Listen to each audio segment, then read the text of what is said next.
Like, that was a good pay-per-view, not Yeah. Chris Jericho and Ricky Yes. Starks. The pay-per-view was great, though. It was so good. I forgot about that.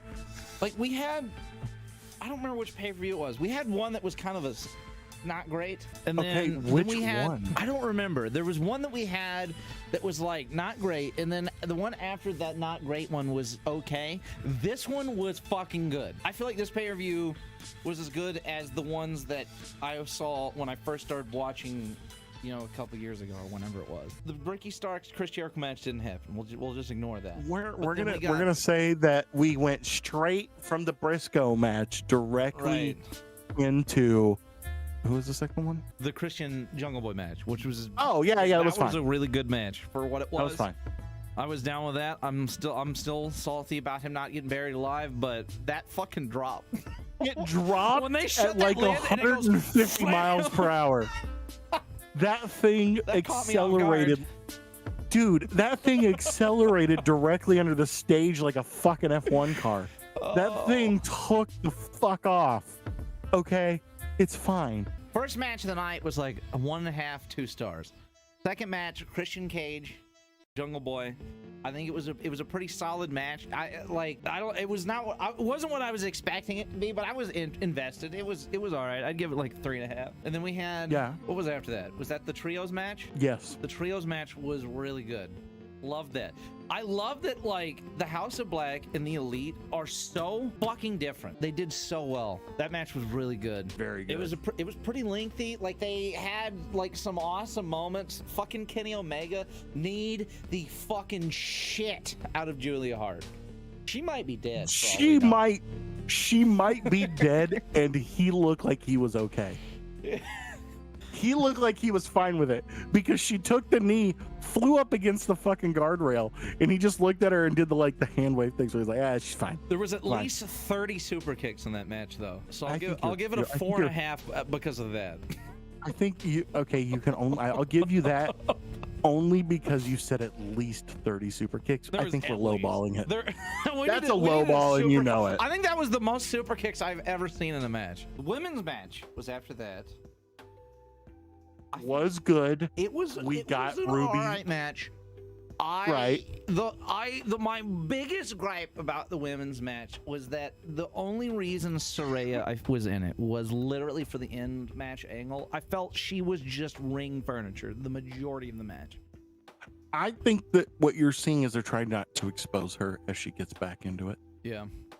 Is all they're trying to do. More than likely. So what they allowed her to do was, obviously the two women that have been doing it for years straight, you're going to allow them, they're in the rhythm of it, they've already faced each other, let them get their spots and carry the match for like the little parts, and let Saraya come in exactly where she needed to be, which is when we're doing the big exchanges and she can do stuff. Yeah. Did you notice that this time she didn't fuck up a whole lot? Right.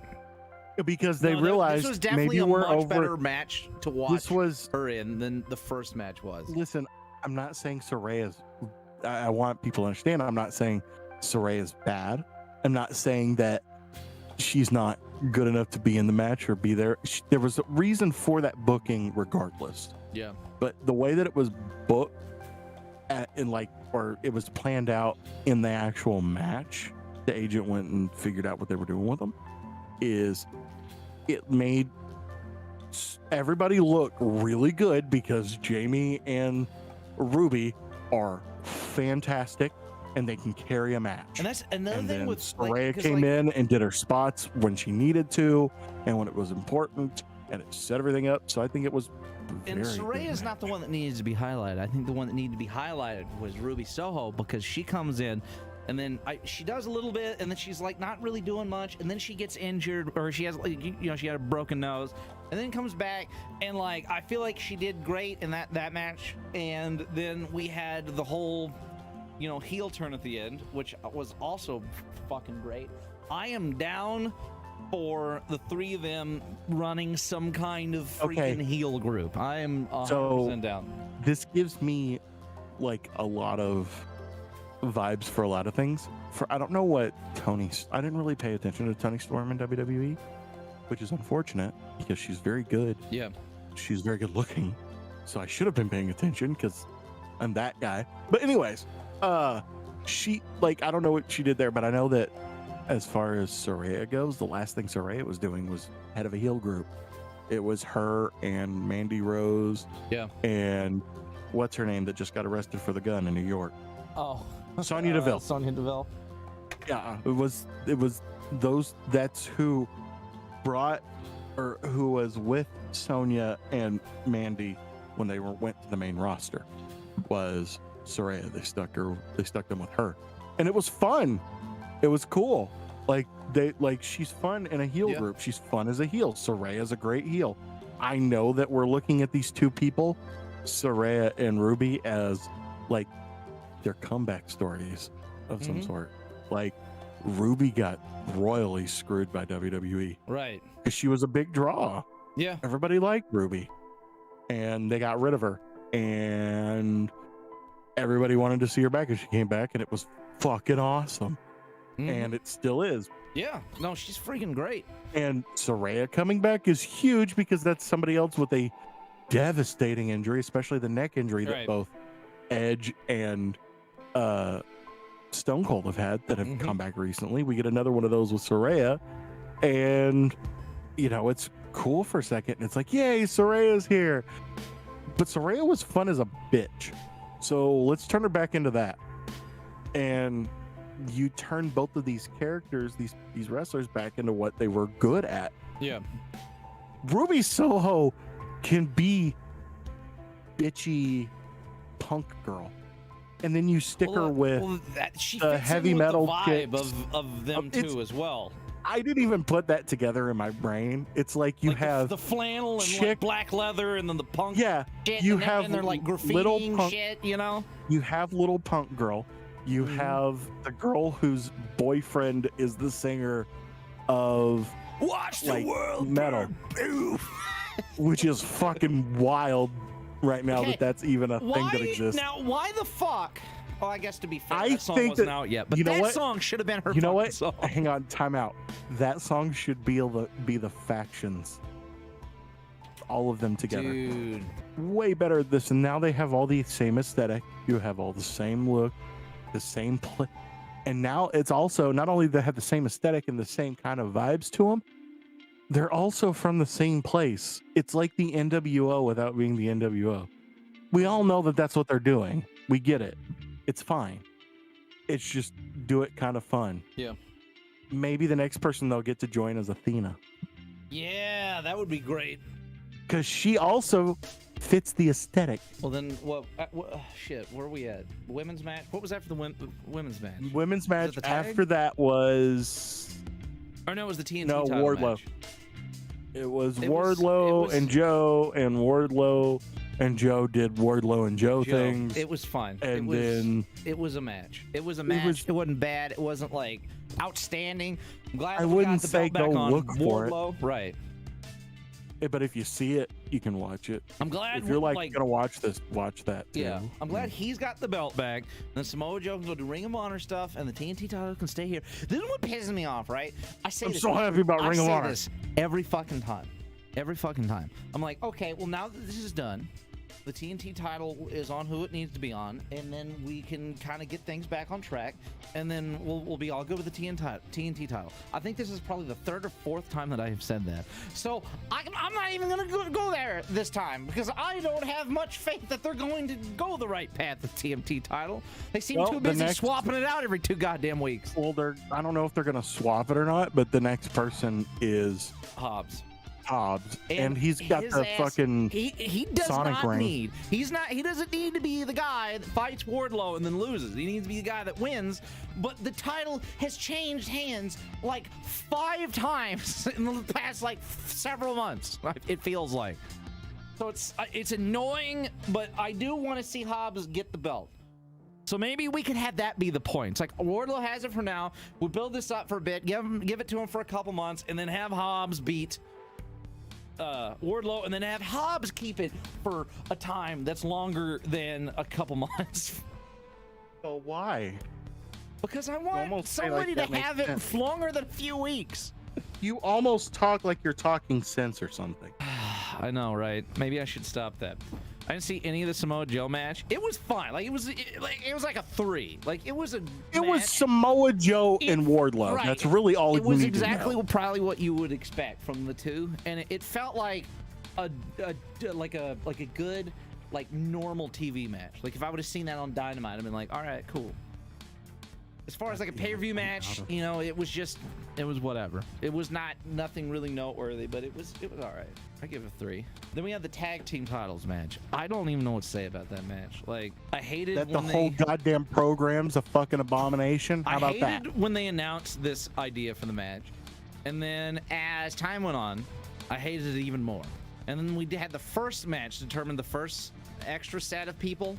And then it was one by Jeff Jarrett and Jay Lethal, and I was really uninterested after that. And I realized I was gonna hate the whole fucking thing. Yeah. And then they did another match where 2 people that they threw together for a fucking tag team won it like it's a WWE event. Like fuck this that. This is what annoys me. Like we had that match, and then we had almost the same exact match again, a second time with almost the same people. And I'm like, okay, well, this is weird, but Lucha Brothers are in this, so they'll probably win since they don't want to leave them out of the pay-per-view, which technically they didn't. They were in the pre-show match, but so I'm like, they'll probably win. And then they have Orange Cassidy and Danhausen win. So we get Jeff Jarrett, Jay Lethal, Danhausen, and Orange Cassidy, and then we got 2 actual tag teams of the Acclaimed and the Guns, and like there's nothing about that match that was even remotely exciting or interesting to me. No, none of it made me want to watch it. The match itself, I literally cannot tell you a single moment from that match, except the Danhausen staring at big tall man. That's Satnam Singh? Yes. No, Satnam Singh's the other guy. That's the only thing I remember. That's Satnam Singh. What's the other guy's name? I have no idea. Tall basketball player, man. The whole match felt pointless. Like the build-up in these matches felt stupid. The match was dumb, and the whole thing was literally just to give FTR a reason to come back. That was the best part of the match. The fact that FTR came back after the match. Yeah. I am so excited for FTR, and they better get those tag belts and keep them for a while. We want a nice they should have a nice run, because there ain't nobody else that deserves a long tag title run than freaking FTR. Agreed. And everybody loves them so much. It would be fantastic. So that tag match gets a fucking like 1.5. Fuck that tag match. But fuck yes to FTR. Tag match gets a 1.5. The after match gets a 13. Angle gets a fucking 5-star. Just fucking do it. Just let. I want to know how Dax managed. Let FTR beat the shit out of the Guns. How did Dax manage to cut his eyebrow open? You do not know how that man started bleeding. The only thing he tweeted out was, "We ain't done yet." It's like, bro, what did you? I want to know what you did to your eyebrow, dude. How did you manage to bleed? You literally should have responded, "Why the fuck are you bleeding?" Took you 5 minutes to bleed. I think that's being generous. I think it was way shorter than that. Dude, you overestimate that length of time. That was 2.5 minutes at max, including the delay to walk out. To walk out, right. So yeah, I think you're overselling it with 5. After that was the Iron Man, right? Did I miss any other matches? Yeah. Oh no. Wait. Oh, we forgot about the Texas Death Match. Oh my God, the Texas Death Match. Why did we forget about the Texas Death Match? Because I want to push that out of my fucking brain. Oh my God, dude, because there was so much. I still don't know why it was called Texas Death Match, because there wasn't anything Texas about it, but there was a lot of death match about it. That's for sure. I have never seen a match where chairs, barbed wire, bricks, chains were all used. A fork. John Moxley used a fucking fork, for Christ's sake. I have never seen fork so brutally that there was blood splatter all over his chest from another man's head. With the fork, dude. He grated his head. He fucking stabbed it so hard it was splattering blood back. When he sandwiched his hand in the bricks and stomped on it, that legitimately made me unhappy as a human being. And it bothered me the whole time because that chain looked rusty as fuck, and they've just got open wounds bleeding everywhere. Like, yeah, they've got like tetanus shots waiting for them in the back. This match is over with. Fuck, dude, all of that was just bad. Man. Oh. The That whole was thing made violent. me very uncomfortable. Yes. It was a hard watch, but it not was because very it was hard bad, to watch. because it was No, because it was violent. just brutal. very violent and brutal. Just so fucking brutal.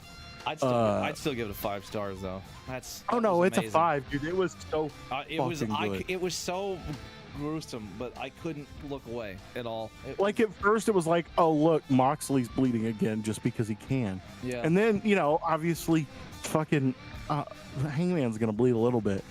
And then he pulls out a fork out of his boot and starts and it's got stabbing. the tape on it so that it doesn't It's got slip. fucking grip tape on it. It's got athletic grip tape on it. Prepared. And he fucking stabs the shit out of Hangman multiple times while he's in a fucking triangle choke.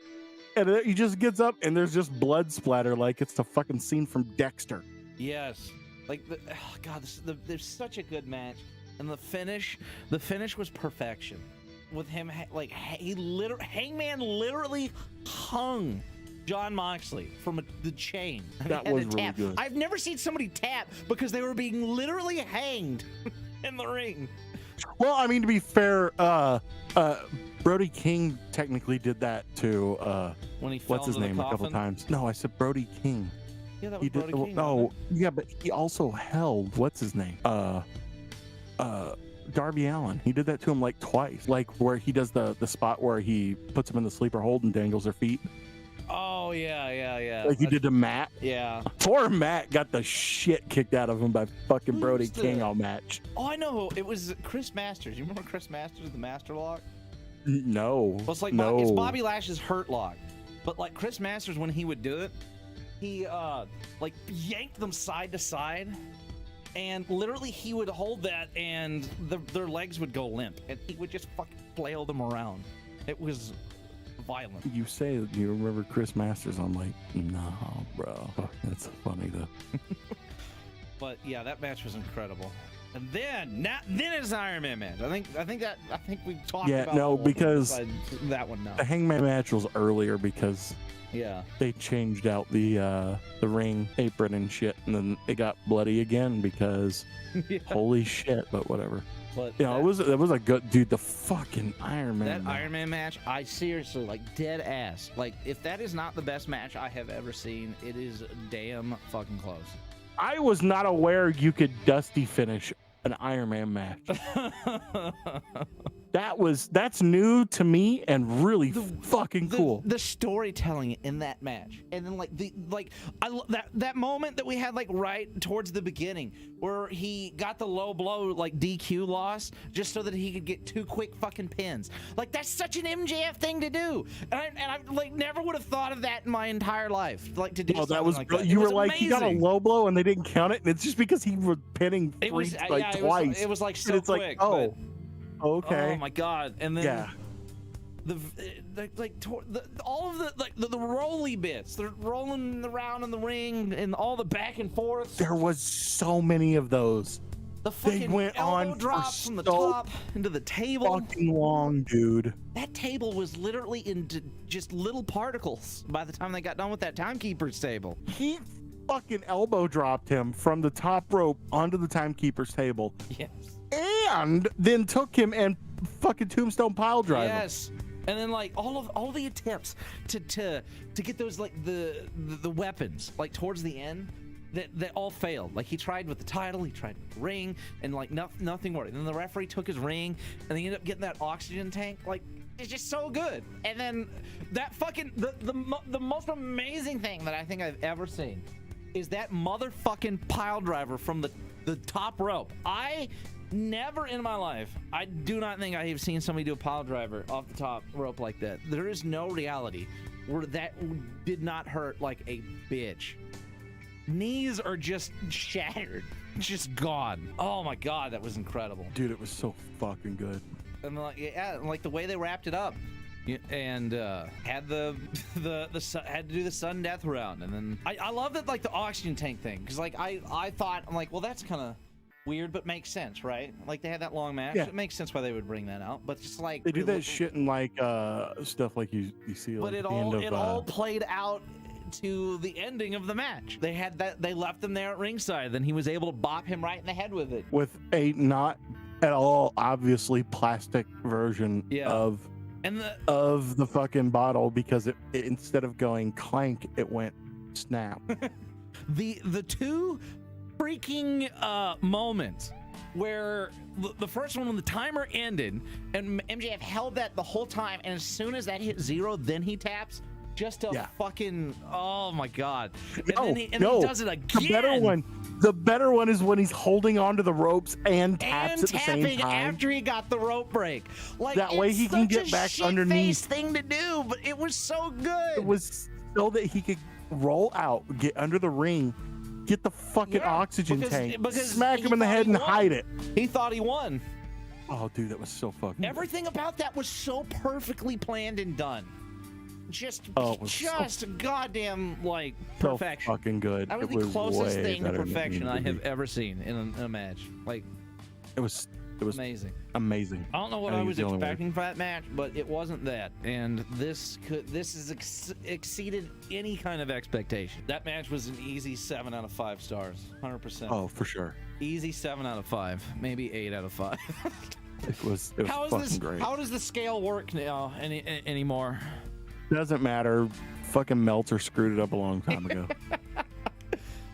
Oh wait, we can't give it 5 stars. Remember, he powdered out of the ring fucking 6 times, and then asked Meltzer if that takes fucking stars off. Okay, there you go. It's an 8 star, but we gotta take 1 star off, so it's a 7. It's a 7 out of 5. Fucking Christ! No, dude, this was fucking great. I mean, everything was fantastic. Not you, Jericho and Ricky Starks.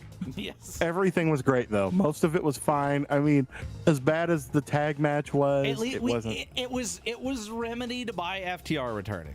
So we got to give it props for that.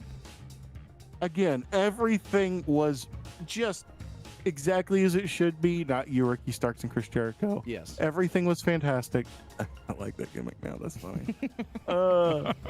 No, like it was fine. It was good. Even that, they tried really hard. They just kept fucking up. It just, so I don't know what it was. That match was sloppy as hell. There was some off about that whole match, and the whole thing was not weird. It was not a good match to watch. I don't know, man. To be honest with you, it's kind of weird that we're talking about that, because as much as I love Ricky Starks, some of his shit has been off recently. Yeah, I don't know. I wonder if he's the only one like to work with Chris Jericho. I mean, to be fair, I get it, but also I'm wondering if he's like got a injury or something right now, or dealing with something. It's everything seemed kind of off for him, and I think it's just going from not having a whole lot of shit to having a whole lot of stuff. It's kind of exposed, like, we didn't utilize him well enough. Because I mean, Ricky's been around for a little while, but not a whole lot of time. So, you know, to have him on national television all the time, he might need some polishing, but they didn't polish him enough. Yeah. Sticking into fucking Team Taz. No.